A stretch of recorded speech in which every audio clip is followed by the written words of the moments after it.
teknologi digital ini menjanjikan bisa membawa kemajuan pesat bagi kemanusiaan, tapi juga bila tidak diawasi dan dikelola dengan baik, justru juga bisa merusak sendi-sendi kehidupan bermasyarakat.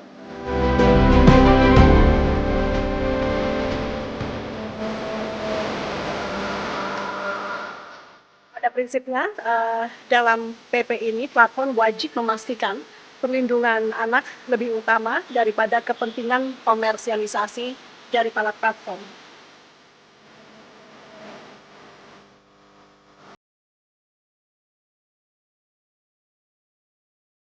Harapannya lewat peraturan ini kami jadi dibantu gitu, keluarga, orang tua jadi dibantu bahwa negara tuh hadir untuk kemudian bisa melindungi anak-anak kita di digital.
Nama saya Sylvia, usia 46.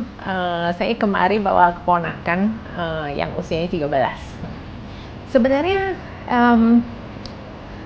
dulu pernah dikasih handphone waktu umur mungkin 11 gitu, kan dia sekarang 13. Tapi ada screen time, jadi tiap kali kalau dia harus melakukan sesuatu buat PR nggak bikin, itu dikurangin waktunya sama mamanya, gitu dikurangin, lama-lama habis kan. Ya udah akhirnya mungkin setahun dia nggak main handphone itu karena emang udah nggak ada lagi.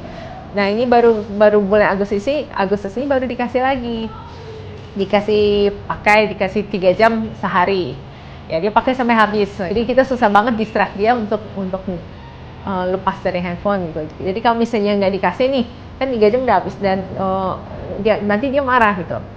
Dan pernah terakhir handphonenya ini, sebenarnya handphonenya yang terakhir ini udah rusak karena dia lagi main game terus mungkin atau handphonenya pelan nggak bereaksi, terus dia mungkin kalah atau apa, dibanting handphonenya. Banting 2 kali. Yang pertama banting nggak apa-apa, banting kedua kali rusak kan nggak ada handphone lagi. Nah sekarang dia secara kakeknya punya handphone, jadi tiap kali dia mau pakai, kalau nggak dikasih pakai marah gitu. Cerita anak yang telah candu menggunakan gawai dan tenggelam dalam ruang digital nyatanya tak hanya dialami keponakan Sylvie. Kementerian Komunikasi dan Digital mencatat 48% pengguna internet di Indonesia adalah anak-anak di bawah 18 tahun. Dan lebih dari 80% anak-anak di Indonesia mengakses internet rata-rata 7 jam per hari.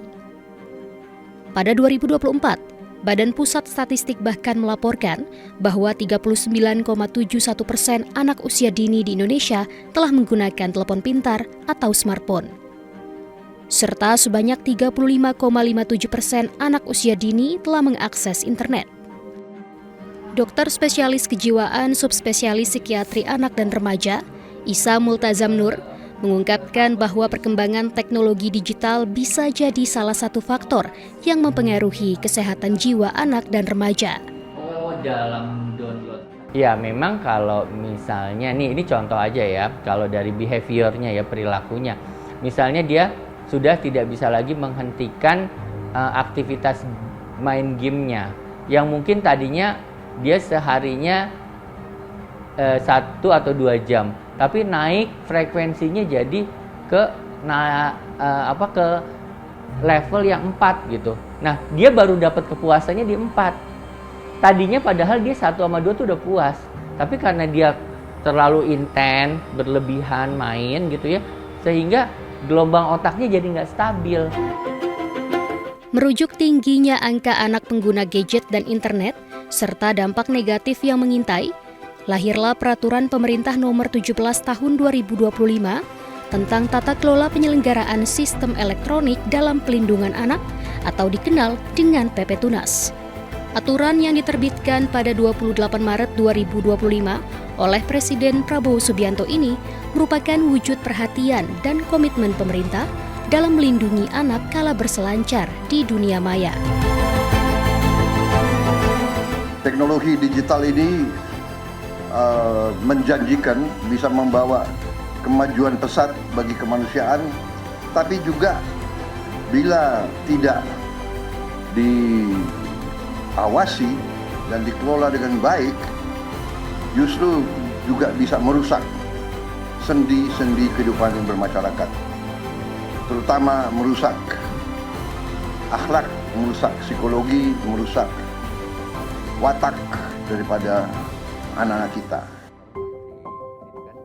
Pengamat praktisi media sosial sekaligus pendiri Drone Emprit, Ismail Fahmi, menyambut baik peraturan pemerintah mengenai tata kelola penyelenggaraan sistem elektronik dalam pelindungan anak. Adalah tugas pemerintah membuat kebijakan yang bisa meningkatkan kualitas hidup dan melindungi segenap anak bangsa. Namun dalam implementasi PP Tunas diperlukan petunjuk yang jelas, utamanya untuk para penyelenggara sistem elektronik atau PSE. Ini harus dibuat, ya. Ini harus dibuat dan ini kita harus dukung, sangat dukung. Dan kita harus kritisi, kita lihat kekurangan kelebihannya apa. Baru kemudian tahap kedua, ini bagaimana menerapkannya. Kalau kita lihat berangkat dari realita yang saya ceritakan tadi, di mana aplikasi itu begitu bebasnya buat anak-anak kita bilang kayaknya nggak mungkin gitu. Tapi kalau nggak kita mulai, kapan lagi? Oke, jadi kita harus start dengan sesuatu yang harus dilakukan, PP Tunas ini harus dijalankan. Nah, berikutnya kita lihat berapa banyak, bagaimana kita implementasikan ini.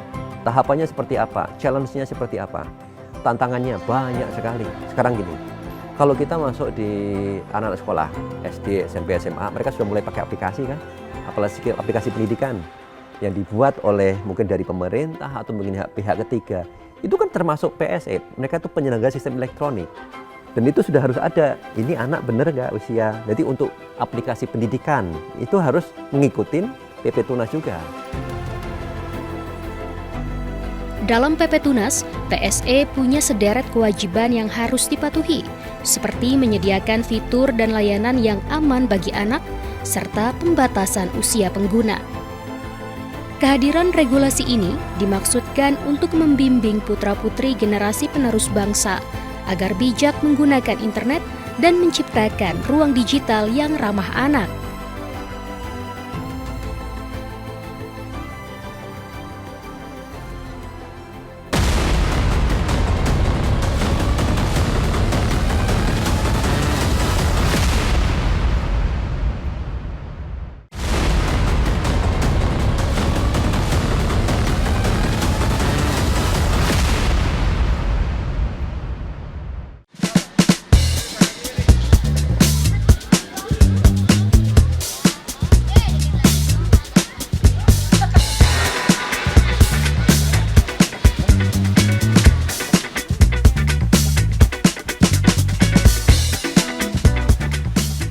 Pada prinsipnya, dalam PP ini platform wajib memastikan perlindungan anak lebih utama daripada kepentingan komersialisasi dari para platform.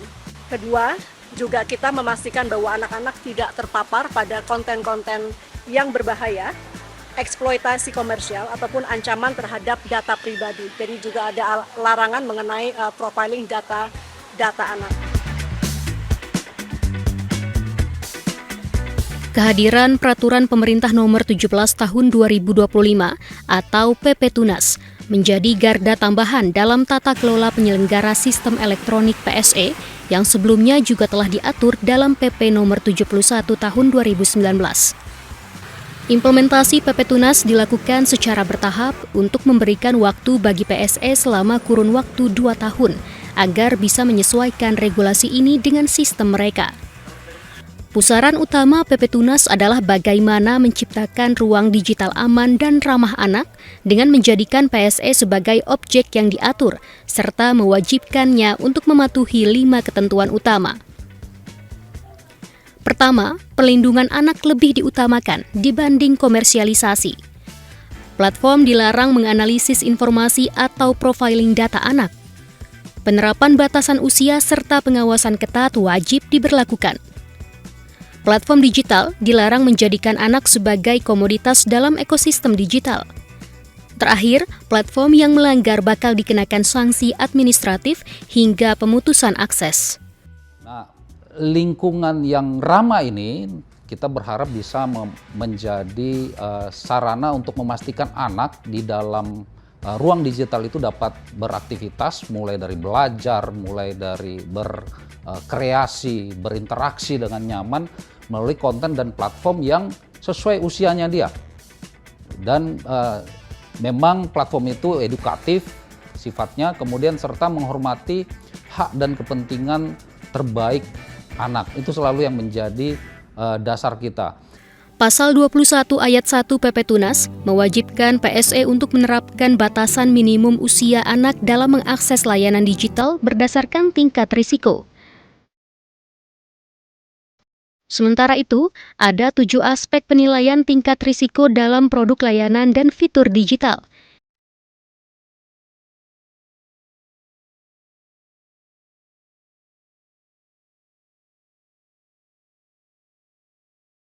Kementerian Komunikasi dan Digital memberikan kewenangan kepada penyelenggara sistem elektronik atau PSE untuk menentukan metode verifikasi usia dengan sistem terbaik yang dimiliki masing-masing PSE.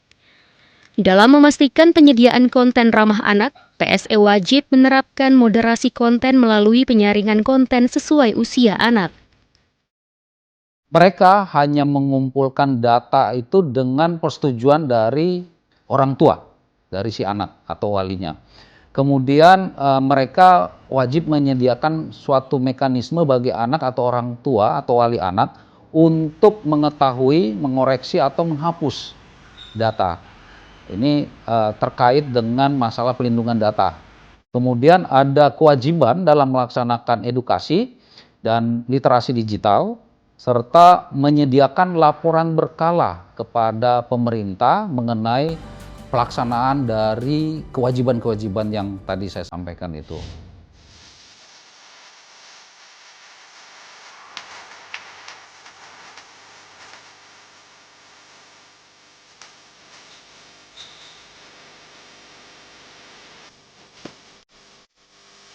Sebagai salah satu penyelenggara sistem elektronik PSE yang banyak diakses di Indonesia, TikTok telah memiliki fitur family pairing atau pelibatan keluarga dalam akses pengguna remaja.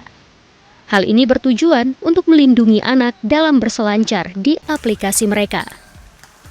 Nah, jadi di dalam fitur ini pada dasarnya gawai dari si anak remaja yang boleh di TikTok dengan gawai dari orang tua itu dikoneksikan. Bila dia di bawah umur dia tidak bisa gitu kan. Jadi di situ bisa ketahuan. Lalu kemudian yang nomor 2, orang tua akan dapat akses, bisa melihat siapa yang follow anak-anak saya.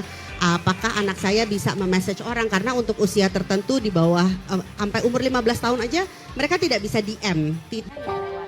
Organisasi non-profit yang fokus pada pendidikan keluarga, Keluarga Kita, memandang pendidikan pertama dan utama dari seorang anak terletak pada keluarga.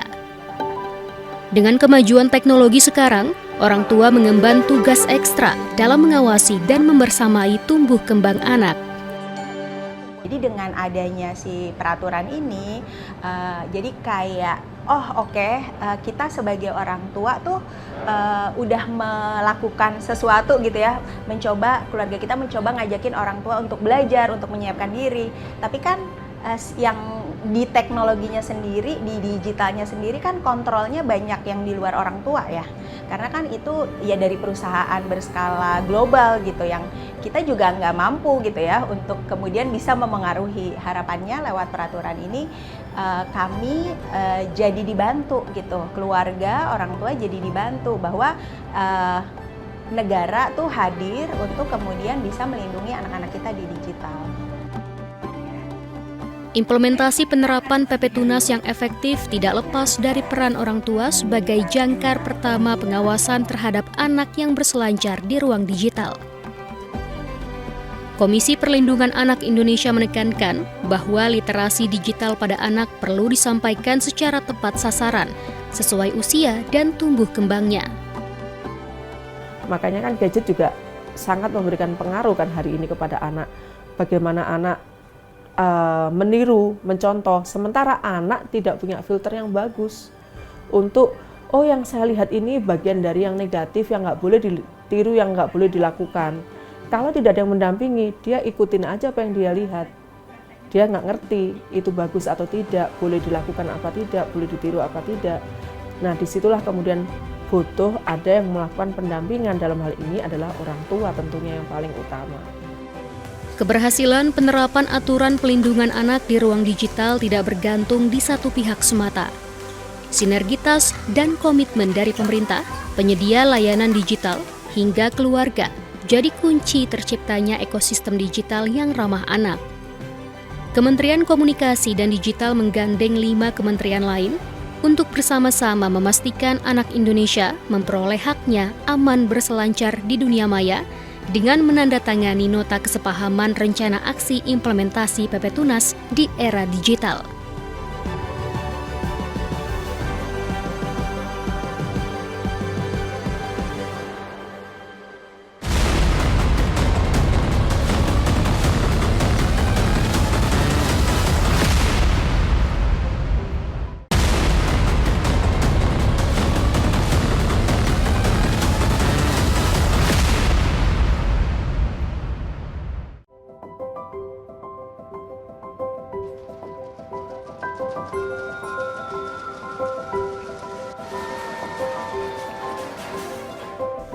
Pelindungan anak di dunia digital tak hanya jadi tugas Kementerian Komdigi.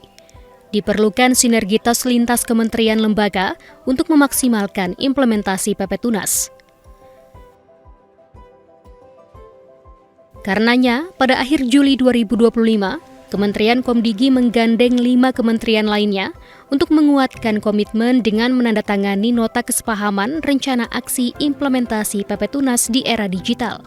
Kolaborasi lintas kementerian ini menandakan bahwa mandat pelindungan anak di ruang siber bakal dipikul bersama, serta negara hadir untuk memastikan bahwa mengamankan jagat maya yang sehat bagi para generasi penerus bangsa adalah prioritas utama dan pertama. Sebagai salah satu kementerian yang dilibatkan dalam implementasi PP Tunas, Menteri Pemberdayaan Perempuan dan Perlindungan Anak (PPPA) Arifah Fauzi menekankan bahwa regulasi tersebut sejalan dengan tugas kementeriannya dalam pemenuhan hak dan perlindungan khusus anak, termasuk di ruang digital. Dengan hadirnya PP Tunas, ini terdapat sinkronisasi mandat antar kementerian ya, di mana perlindungan anak menjadi parameter wajib dalam tata kelola PSE. Ini sesungguhnya memperkuat peran kami di Kementerian Pemberdayaan Perempuan dan Perlindungan Anak dalam advokasi, edukasi, dan koordinasi lintas sektor, sehingga upaya perlindungan anak di dunia digital menjadi lebih sistematis dan berdampak nyata. Kementerian Pemberdayaan Perempuan dan Perlindungan Anak berperan dalam 3 aspek utama dalam rencana aksi implementasi PP Tunas, yakni merumuskan dan menetapkan kebijakan nasional.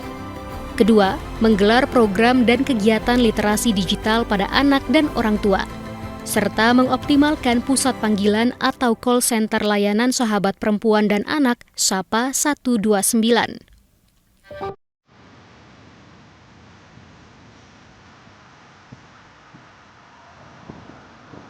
Sementara itu, peran Kementerian Dalam Negeri dalam rencana aksi implementasi PP Tunas adalah sebagai pembina umum penyelenggaraan pemerintah daerah untuk melakukan sejumlah perencanaan terhadap sosialisasi regulasi ini. Kita memang meminta Pemda itu tadi menyediakan peraturan daerahnya. Peraturan daerah ya bisa bentuknya nanti ya selain perda mungkin ada juknis-juknisnya untuk bisa dipedomani oleh teman-teman di UPD. Dan kita sudah lakukan sebetulnya beberapa waktu yang lalu, kita sudah kumpulkan, termasuk kami berkoordinasi dengan ODA ya di Dijen ODA untuk mensosialisasikan ini, dan kita akan minta Pemda untuk menyiapkan regulasinya. Kolaborasi jadi kunci utama dalam memastikan peraturan pemerintah tentang tata kelola penyelenggaraan sistem elektronik dalam pelindungan anak bisa dijalankan secara optimal. Seperti yang dilakukan Menteri Komdigi Mutia Hafid bersama dengan Gubernur Jawa Barat Deddy Mulyadi pada medio Mei silam, di mana keduanya berkolaborasi menyosialisasikan PP Tunas di SMA Negeri 2 Purwakarta, Jawa Barat. Pasca kunjungan Menkomdigi dan Gubernur Jawa Barat, SMA Negeri 2 Purwakarta yang memiliki 1.392 siswa ini kini membangun ekosistem tertib penggunaan gawai selama di lingkungan sekolah. Penguatan literasi digital dan etika penggunaan gawai dipupuk pada siswa secara simultan, tidak hanya melalui mata pelajaran informatika semata, namun kerap disisipkan para guru di berbagai mata pelajaran, serta digaungkan dalam berbagai kegiatan khusus sekolah. Tak berhenti di ruang kelas, membangun kesadaran berinternet yang sehat juga diinterpretasikan dalam tugas intrakurikuler dan kokurikuler. Tentunya pihak sekolah dalam hal ini membuat tata tertib bagaimana tentang penggunaan gawai di SMA Negeri 2 Purwakarta. Nah, bagi anak-anak yang melanggar, tentunya itu nanti diberikan sanksi. Terus selanjutnya yang kedua adalah memasukkan materi tentang hak digital, terus keamanan cyber, dan juga etika penggunaan internet ke dalam mata pelajaran. Khususnya adalah pelajaran informatika dan juga diselingi atau dibantu oleh pelajaran bimbingan konseling secara struktur dan juga terjadwal setiap kelasnya. Terus selanjutnya juga adalah menyediakan pemahaman yang mendalam terkait dengan PP Tunas dan resiko terkait misalnya resiko pornografi, cyberbullying, dan lain sebagainya. Ketika pengeras suara berdering menjadi penanda jam pelajaran dimulai, para siswa secara disiplin mengumpulkan gawai yang mereka miliki. Bagi siswa, ini bukanlah sebuah pembatasan, namun justru membuka ruang agar mereka bisa lebih produktif dan terarah dalam memanfaatkan waktu.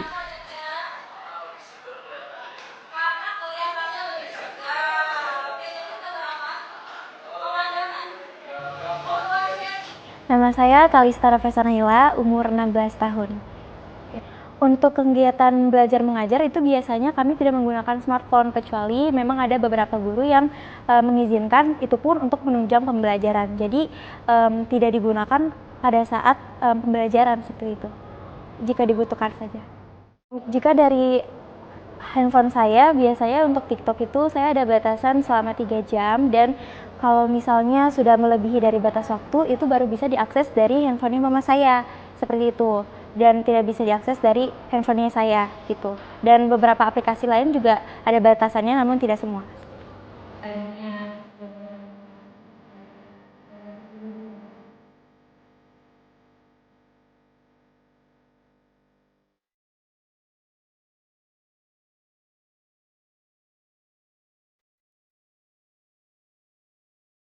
Baik, nama saya Febriansyah, usia 17 tahun.